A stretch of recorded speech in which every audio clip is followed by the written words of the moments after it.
Your life. If you start building capital at 30, you open your banking app at 2 in the morning and see a number that leaves you with no excuse. Tuesday, November.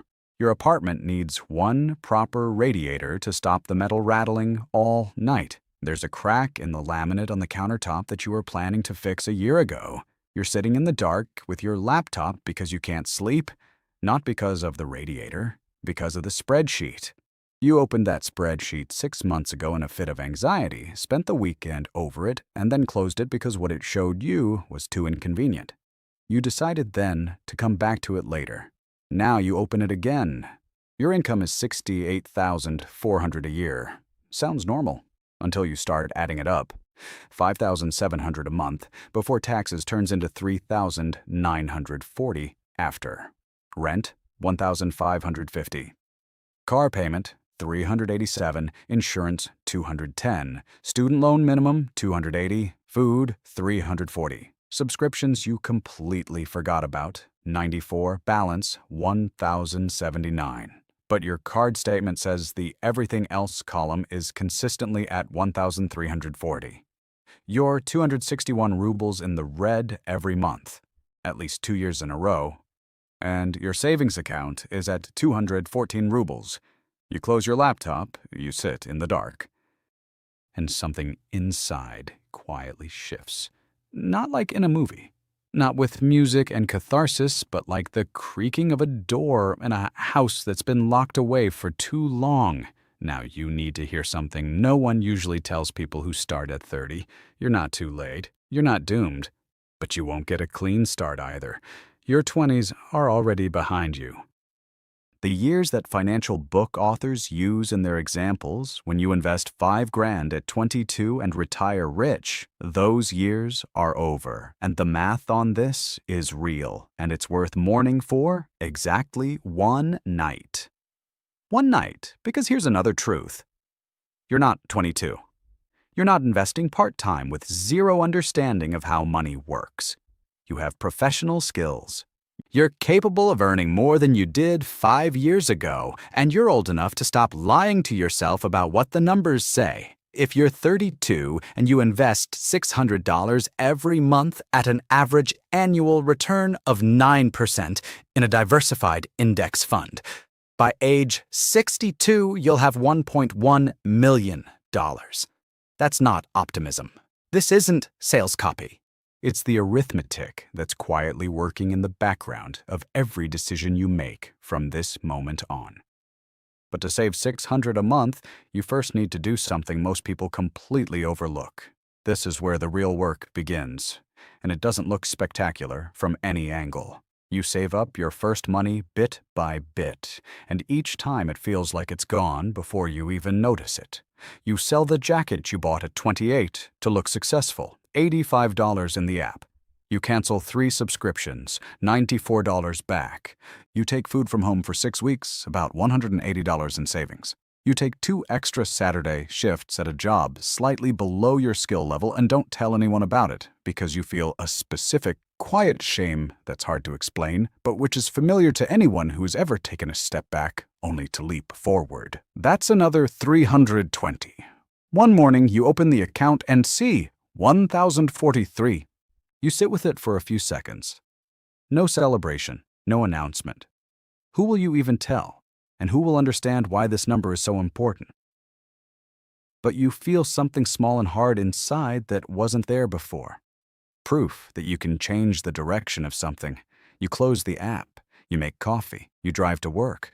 The goal in the first months isn't $10,000, not $5,000. The first real goal is $1,000 in an account you don't touch. It sounds easier than it is.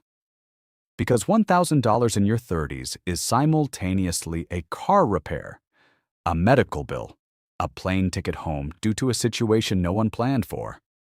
Life at 32 has more risk points than it did at 22. More things that can go wrong. More people who can depend on you. Building your first 1,000 is like pouring water into a cracked glass. It leaks before you even notice it. But you keep pouring. Because you've realized one thing. You don't need motivation to start. You need to start for motivation to appear. Psychologist James Clear, in his book Atomic Habits, calls this the law of cumulative results. No action changes you instantly, but every action changes your vector, and eventually the difference between the old and the new vector becomes visible. You're 33. You've automated $400 a month into a Roth IRA and another $200 into a high-yield savings account. You don't see the money. It's gone on the second of every month before you have time to think of a reason to keep it. You live on the rest. It's tough sometimes, but it works. Your life looks pretty much the same on the outside as it did a year ago. You drive the same car. You go to the same places. But something inside you is different, quiet, unnoticed, unheralded. And then in February, in 19-degree frost, you hear a sound that makes your stomach clench.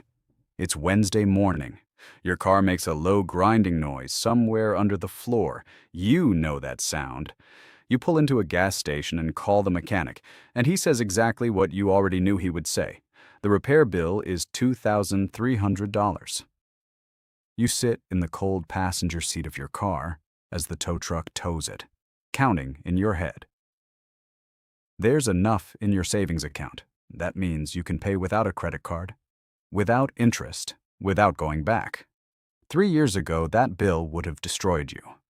Not just financially, but emotionally. It would have been a crisis, a spiral, a reason to abandon the whole project. You would have put it on the card, told yourself you'd pay it off in 2 months, and quietly watched it sit there for 8. Instead, you wire the money, authorize the repair, and you feel something very concrete and very quiet in that cold parking space. Not happiness, something more stable than happiness. Something that doesn't have a nice word in Russian, but which anyone who has experienced several years of financial discipline recognizes immediately. You rebuild the fund within 4 months. You don't miss a single contribution. You're 34. And something happens that no one talks about when they describe what it's like to build wealth. It has nothing to do with your bank account balance. It has nothing to do with your portfolio. And almost nothing to do with money in the traditional sense. You're standing in a home improvement store on a Saturday in October. You need a coffee maker. The old one has finally given up after 6 years of service. You're holding 2 boxes. One is $39, the other is $119. 5 years ago, you would have taken the cheap one without a second thought. But you stand there and think differently. You use this machine every morning, twice on weekends, about 400 times a year. Over 5 years, 2,000 times. The $119 one is a thermos, no burning heaters, 5-year warranty. The difference in per-use cost between the two options is 4 cents. You put the cheap one back. You carry the $119 one to the car. You climb into the driver's seat. And you realize something quietly significant. You no longer make decisions with a 30-day horizon. You think in years, not as a discipline, not as something you impose on yourself, like an instinct that grew on its own while you weren't looking. That's what happens at 34. The wiring changes quietly, without announcement. And this shift, invisible, unintelligible, is worth more than almost any tactic in any financial book. But that's exactly when the market falls, and your first instinct will be wrong. The market crashes 18% in 4 months. You watch real money evaporate in real time. You check your account every day for 2 weeks straight. Then you force yourself to stop. You keep making deposits. You buy more shares at a discounted price without much confidence that this is the right thing to do. You don't sell. By December, you're back where you started, as if the crash never happened. But what happened in between is what matters. You've learned the difference between someone who knows about investing and someone with a strong financial mindset. Anyone can know to hold on and not sell in a panic. Doing this when your investments are $12,000 down and the entire internet is screaming that things are going to get worse, that's something else entirely. It's a skill that's not read, but lived. And you lived it. It's March of your 35th year. The corporate Slack suddenly goes quiet. The way quiet only happens in one situation. The company announces a restructuring. By 3 p.m., people are checking LinkedIn. You go home and do the math. If you lose this job, your savings cover about 3 months at your current spending rate, which you know down to the dollar because you've been tracking it for 2 years. You have a portfolio if you need deeper protection. You're not safe, but you're not one step away from collapse either, like you were at 31. 2 weeks later, the layoffs come. 11 people. You're not among them. But 3 of your co-workers are carrying boxes to their cars on Tuesday morning, and you feel something complicated. Relief that it's not you. Guilt for that relief. And underneath both, the cold, clear understanding that it will happen again. To you, or to someone close to you. And the only real answer to that is time, measured in months, which a number on an account can buy you. You raise the fund's target from 3 months to 6. You don't touch your investments for this purpose. And then Marcus buys a BMW, and you really test yourself for the first time. Somewhere around your 35th year, your friend Marcus buys a BMW. A 5 Series 2024 Black. He financed it for 72 months at 6.9% interest. He doesn't tell you this. He calls it like a lease and changes the subject.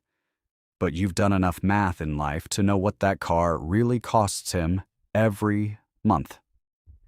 And you know what Marcus makes, and those 2 numbers together tell a story he hasn't yet allowed himself to read. You sit in the passenger seat and feel the pull, the leather, the quiet ride, the sound of the door closing with the feeling of something specially engineered for luxury. And somewhere inside you a quiet voice says, "You've been so disciplined. You've given up so much. Don't you deserve something?" You notice that voice. You don't argue with it. You don't feel ashamed of it. You simply notice the way you notice a change in the weather and let it go. Because you've learned something about desire. Desire is not the enemy. The enemy is desire on a schedule, without calculation. The question is never, do I want this? The question is, what is this costing me in time, in options, in the future I'm building? A BMW for $62,000 on these terms is over $77,000 paid in total for something that will be worth less than half that by the time the payments are finished. You get out of Marcus's car and walk to your 2018 Honda Civic, and you feel something that takes a minute to name. Not deprivation, not envy, something quieter. Clarity. The concrete feeling of knowing exactly what you're doing and why. On a Thursday in April, your portfolio crosses $50,000. You're at your desk. You check the app between meetings the way you've been doing for years. Not obsessively, habitually, like looking at a plant you're watering to see if it's grown. The number reads just over $51,000. You go back to the meeting. You take notes. You eat a sandwich at your desk. But that number stays with you all day, a quiet, warm hum in the background. It's the first number that feels structural, not a milestone you're proud of. A foundation that's been poured, cured, and now capable of supporting weight. Everything you build from here rests on that. And that's why you started at 32 and didn't wait until 42. Because foundations take time to cure. And you gave it that time. And then your mom calls, and for the first time you understand what it was all for. You're 38. It's a Sunday evening in October. Your mom calls, speaking carefully, the way she speaks when she's rehearsed what she's about to say. The roof on her house has been leaking for months. She's ignored it for as long as she can. A contractor came last week. The repairs are $6,000. She's been calling everyone. She doesn't know what to do. She apologizes for asking. You tell her not to apologize. You tell her you'll figure it out. You hang up and sit with the phone in your hand for a while, and you think about what just happened, not about the $6,000. That's simple. You'll transfer it tomorrow without touching your investments, without going into debt, without losing sleep. You sit there, feeling the words themselves. I'll figure it out. Spoken without a pause. without the background calculation of what you'll have to give up, which card to put it on, how many months it will take to pay it off. 5 years ago, helping her would have been a duty. It would have meant a silent spiral of shame, an adult unable to absorb a family emergency without going backwards. It would have meant saying yes out loud, feeling the cost somewhere deep in your chest for months to come. This time it's simply, I'll figure it out. And that's the first moment when you understand what capital is truly built for. Not for the sake of numbers, for the sake of being able to reach out to the people you love without losing your stability, for the sake of being able to say yes when it matters most. That night, you sleep well. You're 39. This year, your portfolio has generated over $9,000 in growth. Not from your contributions, from capital, which does what capital does when left alone long enough. You make money in your sleep, on weekends, on sick days, on days you forget to check your account altogether. The car runs whether you look at it or not. You've saved it, installment after installment, year after year, through transmission replacements, and the threat of downsizing and market declines and the Sunday phone call that would have destroyed you before. Now it runs. But it is at this moment that you feel something that no one warned you about. By age 39, you have no credit card debt. Your student loans are paid off in one transaction that felt both triumphant and, strangely, quiet. That's how most real victories feel. A diversified portfolio, a maxed-out Roth IRA, a small brokerage account. And here's the part no one posts about. You feel lonely, a special, hard-to-explain kind. The people around you, people you love, people you've known for 15 years, mostly aren't doing what you're doing. Some are in real financial pain, painful to witness up close. Some are earning more than you and spending it all, and it seems fine until, at some point, it isn't. Some have quietly resigned themselves to a retirement built entirely on hope and Social Security math that doesn't quite add up. You've tried talking about it gently, twice. It's gone nowhere. People don't change their attitudes about money because someone mentioned index funds at dinner. They change it in the dark at the kitchen table, when the number finally becomes too inconvenient to turn away from. Like you. You can't create that moment for someone else. So you bear it quietly. You split the bill evenly, even when you've ordered less. You don't turn discipline into a personality. You don't need them to understand, but you feel that gap the way you feel a draft from a window you can't find. This is the part of building wealth that looks like nothing from the outside. No milestone, no moment. Just a person sitting at dinner with the people they love, carrying something personal, choosing to carry it on. You wake up on your 40th birthday. Before coffee, before your phone, you lie in the dark thinking about the kitchen table, about the crack in the laminate, about the radiator, about $214, about the spreadsheet you almost closed again. Then you check the number, just over $200,000. Not a millionaire, not financially free in the internet's definition of free, but 40 years old. $200,000 in living, working, liquid money, built from nothing, from scarcity. From one honest night when you finally refused to turn away. The median American at 40 is worth about $35,000. You have almost 6 times that. Not because you inherited something. Not because you were lucky. Though luck played a quiet, supportive role, and you know it. Because you started. Because you automated the behavior before the motivation came. Because I paid for the transmission repair in cash in a cold parking spot and built up my savings until summer. Because I transferred 6,000 rubles to my mom without a break and slept well that night. Because I stayed in the market when my nervous system was screaming at me to get out. And somewhere along the way, you realized something you didn't expect. 8 years ago, you thought wealth would feel like a number. Turns out it feels like a paid-for gearbox without panic. Like surviving a layoff announcement without fear. Like the words, "I'll figure it out," spoken to your mom and meant it. Wealth isn't a balance on a screen. It's the accumulated ability to respond to life without crumbling. It's finding yourself in a cold parking space with a broken-down car and having it be a problem you solve, not a catastrophe that defines you. It's knowing that if you get fired on Thursday, you have time, not days, but months, to find something real, rather than grabbing at first. Financial author Morgan Housel writes in The Psychology of Money that the greatest value of money is the ability to manage your time. Not the things you can buy, not status, it's time. The ability to say no to what's not right for you, the ability to say yes to what's important.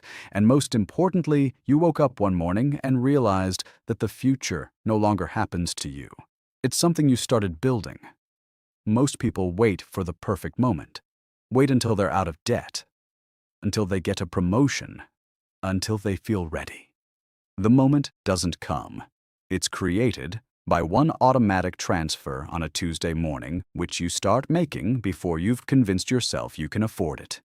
You were $261 a month in deficit. You started a habit before the motivation was there. This, and this alone, is what separates where you are from where you were. Not intelligence, not income, not the right investment decisions at the right moment. Behavior that's automated before desire. If you're reading this in the dark at your kitchen table, with a number on your screen too awkward to look at, this is that moment. It won't be any more comfortable. It won't be any clearer. But it's the only one you have, and that's enough.